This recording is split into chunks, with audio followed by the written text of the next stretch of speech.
बैठा ए दुल्हा मड़उआ में आव बैठा ए दुल्हा मड़उआ में आव बैठा हो आव बैठा ए दुल्हा मड़उआ में आव बैठा।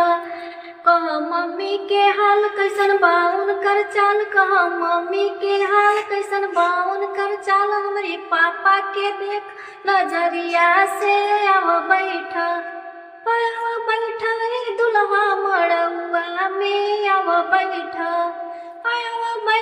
ए दुल्हा मड़उआ में आव बैठा। कह चाची के हाल कैसन बाउन कर चाल, हमरे चाचा के देखा नजरिया से आव बैठा ए दुल्हा मड़उआ में आव बैठा।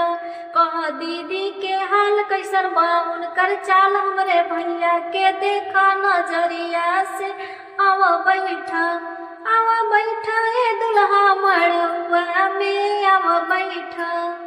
बाय डियर दोस्तों, ये गीत थोड़ा भी अच्छा लगा होगा तो वीडियो को लाइक करिएगा, कमेंट करिएगा, शेयर करिएगा, नए होंगे तो चैनल को सब्सक्राइब करिएगा। बाय।